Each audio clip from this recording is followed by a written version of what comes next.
Hi, this is Pat McDonald, your host for Vote for Vermont, where our tagline is listening beyond the sound bites. We're continuing with our candidate interviews, and today joining me is Representative Pat Seymour from Caledonia County. And he's a Republican and has been in the State House since 2018. How do you like it there?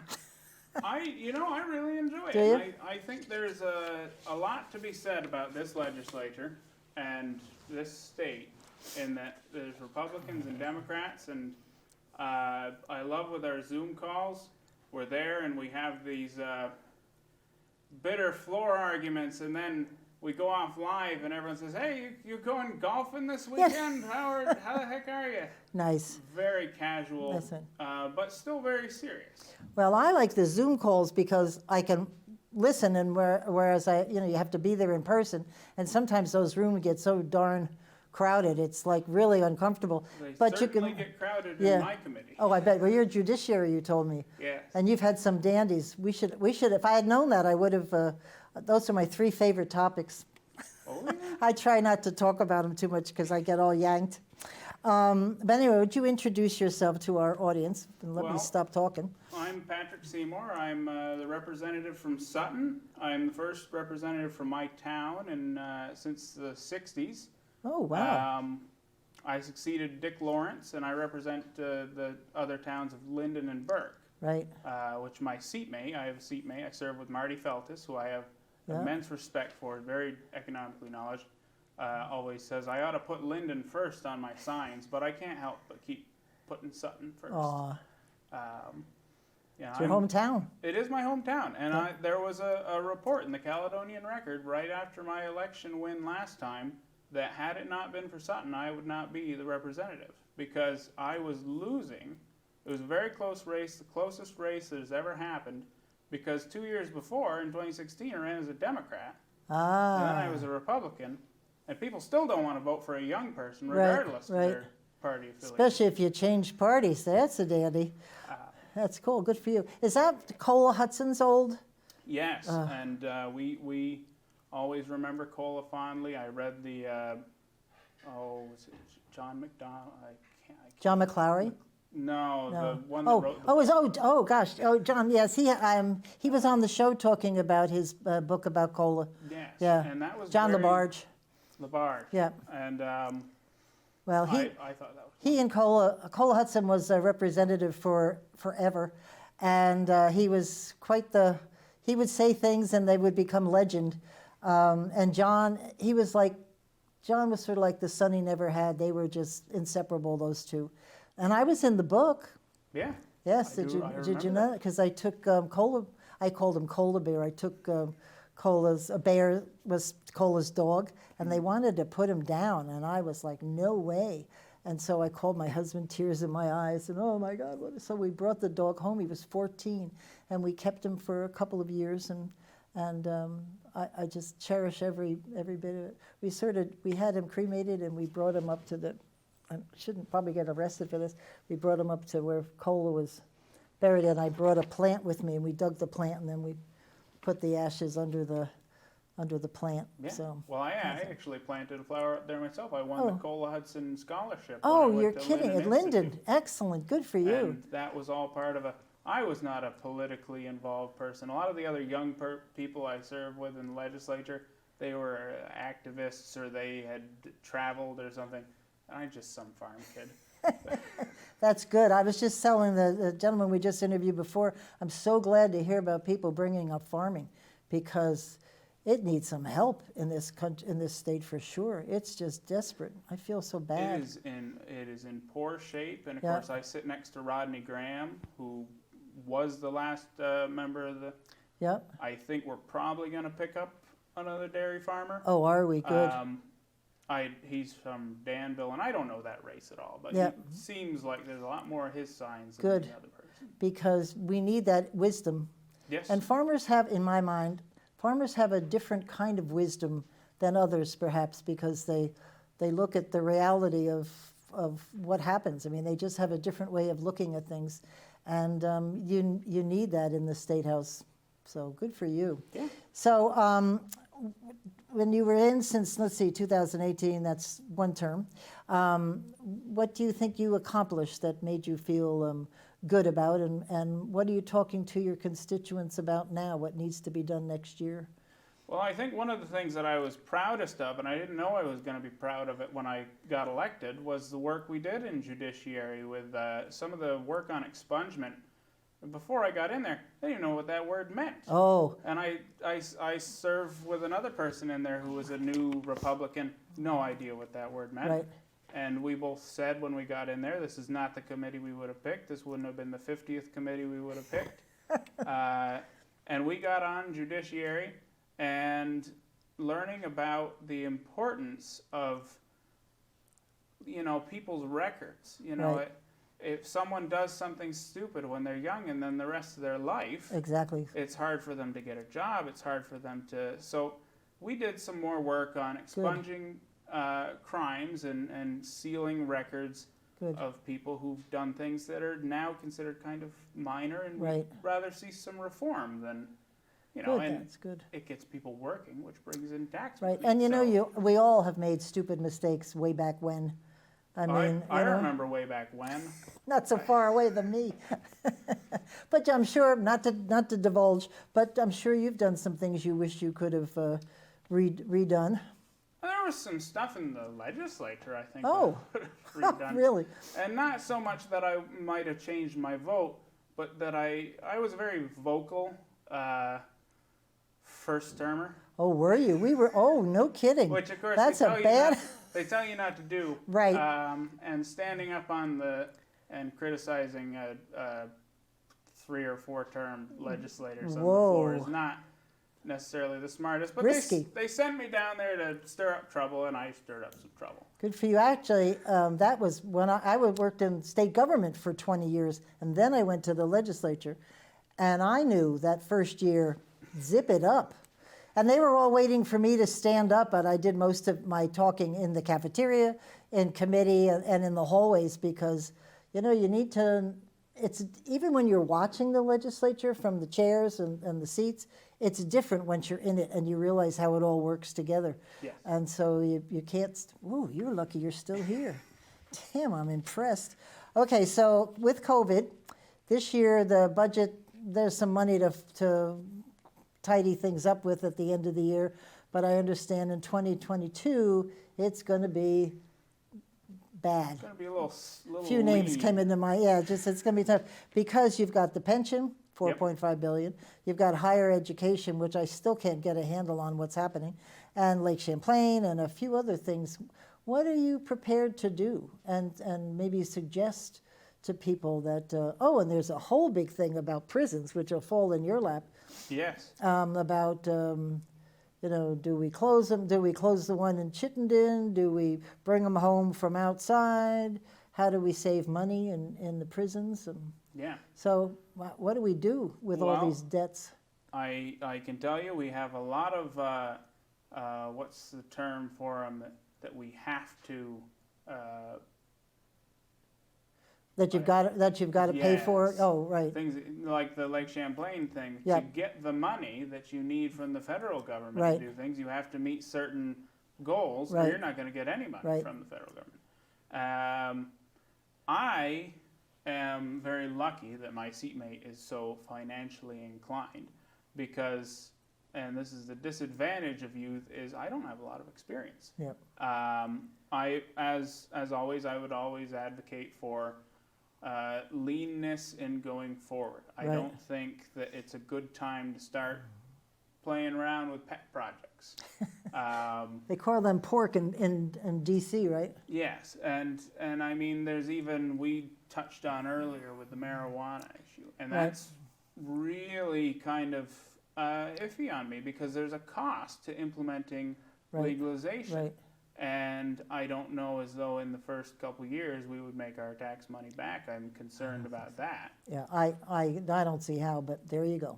But, I think I generally advocate for leanness in policies Right. and finding things that maybe we can kind of coast by on a little bit less money. Because there are things that we absolutely have to fund, and those are Right. Well, and then the pension, I don't know what the number is, but there it is, an amount every year that comes right off the top that has to go to pay the pension to pay so that we don't lose. And we've already lost, 2 houses have already dropped us. One went to A minus, and down is not good if your ratings are going down. Right. So not good. No. So anyway, well, in judiciary, have you heard, this is a scoop, have you heard about them considering looking at, since you did abortion, looking at babies who made it through abortion that they can be killed? I can't even say it. Is that I've heard that may be coming up this session. So how do you say In some states, an abortion can go wrong and the baby can survive, but if it survives the abortion because the mom wanted the abortion, they can do something to the baby to end its life. I haven't heard anything as Good. far as that. Good. I don't think that's, they did Prop 5 and they did. Right, and 18%. that's coming up yeah, next that's going year? to have to be voted on again. Yeah, oh, okay, this year. In next year. Next year. So just so you know, Prop 5 is putting in the abortion language in our Constitution because they're worried that the federal government and the Supremes will rescind the Roe versus Wade, and if we don't have it in our Constitution, then that would affect us, what D.C. does, correct? Is that about right? That's kind of the thinking Yeah, behind those bills. So it has to be voted 2 bienniums, two different bienniums, Right, so it's got that's to be next approved in year. the first, and then it gives the voters a chance to get rid of legislators if they don't like that idea. Right, And then it has to be approved of again, and then it has to go before the people. for the people. And that's with any constitutional amendment. And actually, I don't remember what the last time we amended the Constitution Yeah, was. I don't remember. either. But I think it was in this I think century. I wish we had mandatory resolutions, but we don't. We have non-binding resolutions Yes. where, people can submit a resolution, but I would like to see binding resolutions, but that's just me, because I think sometimes we miss what the most people would want on an issue, or we just don't pay attention. So anyway, the governor is threatening to, or not threatening, I support this, is vetoing the Global Warming Solutions Act. Yes. And it sounds like there's enough votes to override that veto, so it will become law. What do you think of that act? A lot of environmental legislation is conflicting for me, because as a young person, I want to do good things for the environment, but then as a fiscal conservative, I have problems with the idea of creating another board of unelected people. So it was a conflicting vote for me. I ultimately voted no. Yeah. I said I don't think this is a good time for it. And now, of course, the counter argument is, when is a good time? Right. And if you are someone who sincerely thinks that we're facing global extinction or however, then yes, you'd want to get on it right away. But I'm concerned about how that's going to turn out.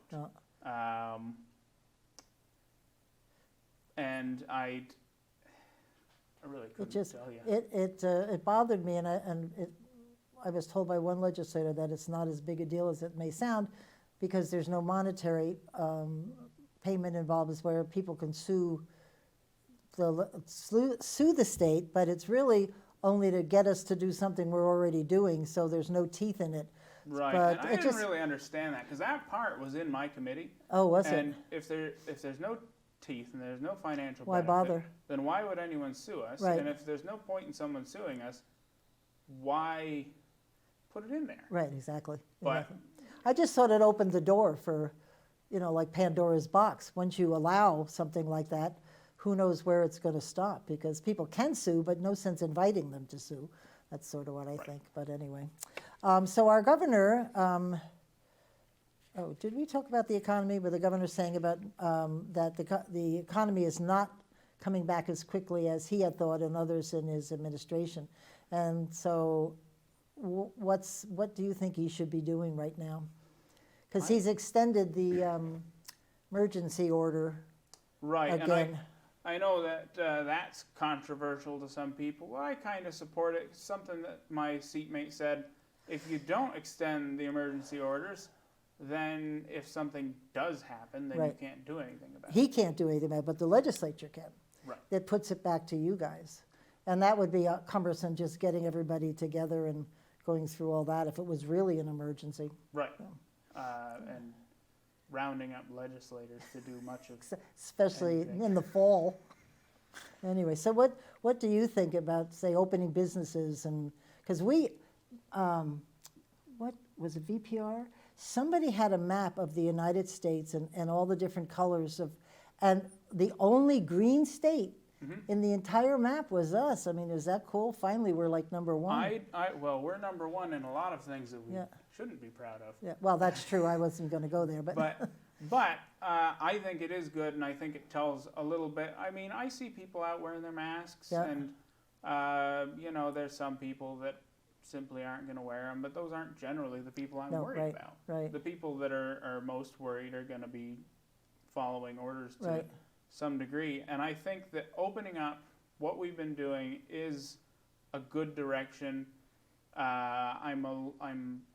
We talked about dairy earlier, and they're having problems, and bet. a lot of this, I mean, if you've been to the hardware store to buy wood prices are insane. Anything that there's a really? lot of cross, and I know that trade's allowed over the Yeah. border to a degree, but even that's cumbersome. huh? So a lot of the reason that dairy is there's just a lot of our trade is Oh, completely slowed Yeah, down. right, right. And milk, people aren't consuming it as much. We've managed to get by because we feed it to the calves, and we reduced the high protein feed so they weren't giving as much. But still, for certain industries, this is devastating. yeah. And there isn't a lot that just one state can do to fix it. I mean, we can do a couple of things. We did the not bailouts. What's the money that we were giving to Oh, yeah, relief just funds. relief, the right, relief right. funds, and we opened that up, but not everybody qualifies for as Right, much as they right. need. Yeah. You know, there's only so much to go around, so there's not a ton we can do as one state. And when there are other states that aren't being cooperative, it kind of ruins any advantages that we Right, might get. right. Well, I was surprised. We were retired, and I do not complain about anything ever because our money comes in just like every day. And so we don't feel the impact of COVID as some of our friends do. And I'm like, wow, I'm just very grateful. So I just will light some candles and thank whomever, because it must be terrible to be in that kind of nothing you can do. You just can't do anything. Yeah, I mean, and I've heard about some of the local places are just not opening up again. And what they're going to do to make money is beyond me. Right. I mean, there are certain people just have been out of work Right, this entire time, right. and you know, my wife and I are doing all right. She's a teacher, and I. What's her school doing? What's your school doing up there? It's up Half and half, or No, we are an all open? open. Oh, good. They've been doing early releases around 1:45. So, and I've heard talk that they may, or there are people who would like it to remain that way all the way to December, because, yeah, I think the kids going into school, they haven't been in a classroom since March. Right. And, you know, I was a kid not very long ago, and I can remember that after a summer vacation alone, you're going to be pretty Itchy to sit, right? You just want to go out and play. And it's the story she's told me, you know, kids wearing masks and coughing on each Right. other because it's funny. And Yeah. Oh, you know, it's yeah. there's some problems with school that are going to have to be figured out, Yeah. and a lot of that's just going to have to come Do from the kids, experience. does your wife say the kids understand why they're wearing a mask? Some of them do. Do they? Because Yeah. I'm trying to figure out how to tell a 6-year-old why she has to wear a mask all day. Because I can't even stand, I can just about make it through Price Chopper before I feel nauseous. I can't wait to get out and rip it off my face. Well, yeah, I mean, it's uncomfortable and it's unnatural. Yeah. Your ears are in a different thing, and Right. Your breathing's not like, you know, I know some people actually have reasons why they can't wear them, but, Right. you know, just going to the grocery store is Right. kind of irritating, and Right. then you got teachers and students that are expected All to wear day. them 6 to Well, 7 I'd hours. watch those the cashiers. I'm always saying to them, how I feel sorry for her. How do you do that all day? Yeah. But, you know, you got to do it. So I don't know if you've been involved. Is ethics in your judiciary committee? Ethics, now what kind of ethics? Well, they had Campaign for Vermont, which I'm associated with, and Vote for Vermont, for the last couple of years have worked very hard to push ethics legislation in the State House, which means if I have a stock in, like, say, Sun Commons, maybe I shouldn't be voting on, you know, on solar panels, and or maybe I work. Jim Condos, when he was in the legislature, he always stepped down when it had to do with energy, and he was one of the few people I knew that would stand up and say, nope, sorry, I have to recuse myself. And Jim Greenwood, which was way before you came into the legislature. They both just knew that it was wrong that they vote on something that directly impacts their industry. And this lays that out. If you've got stock, if you work for a company, and if there's, you know, if you got a farm and they're passing a big bill maybe on runoff or something, do you really, if you're more in the industrial farm, not the small business, I wouldn't think.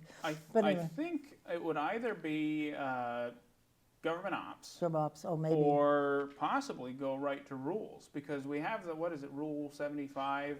Right, you exactly. stand Oh, up. yes, I remember that. So that exists, but it's very narrowly defined. Yeah. Right now, the way that ethics is defined, you have to have a direct and controlling Right, interest. right.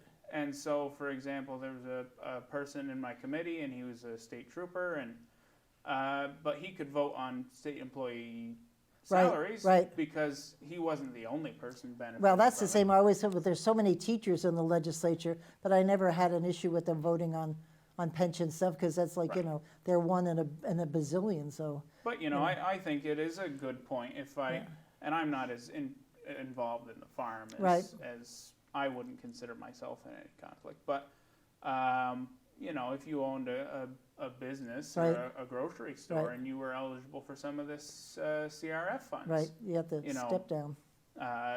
I would consider that a reason Yeah. to Oh, back good. away. Because Larry Novid, who's the head of he's the executive director for the Ethics Commission, has submitted a list of 10, I think, items that he considers should be in the legislation. And one or two of them give it teeth. I don't know quite whether there's a penalty. If you don't step down and step away, they could fine you. Sort of like in baseball, where if you do something stupid. But also, it's where people can come, because right now people don't know where to go.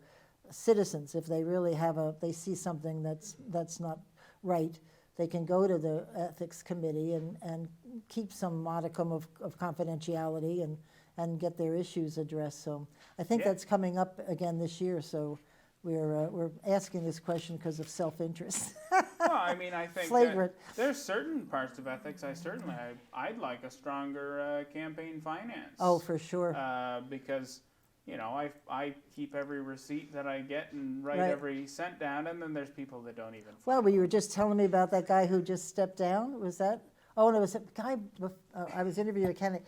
He said there was a guy that was handing out coupons that these people would get more money if they sort of voted. I don't know, but it didn't sound good. And this guy, he stepped down finally. He didn't take the position, and they had to put somebody else in his position. But it didn't sound like he had read the rules too closely, because they watch that stuff, and they should. Yes. So, you know. Anyway, so we here in Montpelier had a little run-in sort of with protesters of Black Lives Matter, and in Burlington, where they're stopping traffic. And I don't think you've had anything up there of note anyway. Well, we had the incident in St. Jay with the I don't remember if it was the police chief and grabbing a protester because. Oh yes, it was on TV. Right. Right. So that was about the closest, because there have been some very quiet, Right, relaxed ones right. in Linden. There's not going to be a protested No. in Sutton. Well, there was one, all 4 people. Sutton's very pretty. It is It's very very, nice town. very pretty town. We ride our motorcycles up there a lot. And if you're ever in Okay. the center, you can see our farm right from the, Oh, the really? village center. We're the Evelyn farm. Oh, nice. I'll have to remember that. Yeah. Stop and say hi. Anyway, it was a little scary for me, and somebody, thank him very much, he asked me to speak. So I was standing up there speaking, and these kids, so I could be the grandmother to every one of them, and they were saying words I didn't even, I had to go look them up. What does that mean? Is that possible to do? But anyway, it was pretty awful. And it would have taken just one stupid act from somebody, a shove, a push, who the heck knows what, it would have just escalated into pandemonium. And I think we're in a different, when they say Vermont is different, maybe not so much anymore. So we have to think about, maybe even in judiciary, about what do you do? And how much is too much, and people have a right to speak and have a right to protest. And as a young person, I've been in quite a few protests. And I said to somebody the other day, I said, we always sang. Maybe I said if they just sing, they wouldn't have any time to go and destroy anything. Because Well, we would be into singing, something foolish, I don't know what. Yeah. Well, it's it's the frustration of the day. It's this outpouring of energy, and it's actually something I've been thinking about. I'm a big history person myself. Oh, I good. love reading history, and I've been reading a Teddy Roosevelt book, and there was something that he said that has resonated with me very well. What? And I'm a conservative, and I stand for moderation, moderate policies, and things like that. But when I came into the legislature, I was a very libertarian Republican. Milton Friedman was my Wow. Bible. And but my point was, there was something that Roosevelt said, and he said that true conservatism is the recognition that you do need to make certain amounts of progress to keep the pitchforks and torches from coming out. Because if that happens and you have, revolt of some kind, Right. which I'm not suggesting is No. the institutions and traditions that you value very much as a conservative person will cease to exist. And so it is important to make some Sort of move with the times, right? Recognize the Right. times and make adjustments. Yeah. Huh, So interesting. that's kind of something good that for I've been you. thinking about lately, and Good. what we need Well, to change. I think we need to be aware that it is not the Vermont that we used to know and love. So in just a few seconds, could you tell us why we should vote for you? I think that people should vote for me. I think I've been doing an all right job, and I think that I don't know. That's not a good way to end it. Well, it's honest. There you go. Because you like serving. I really enjoyed it. It was, and still today, because I've been so involved, they still call me and ask me for help. Yep. And I always call somebody and they help me, but you're always accessible, I'll give you that. I mean, Yes. legislators, it's good. Good for you. Well, I'm glad you're a farmer. I like it. I wish you a lot of luck, Pat. Nice thank you. to meet you. Well, we've met in the State House, but anyway. Listen, thank you for tuning in. We hope you enjoyed the show. We'll see you next week, and in the meantime, keep listening beyond the sound bites.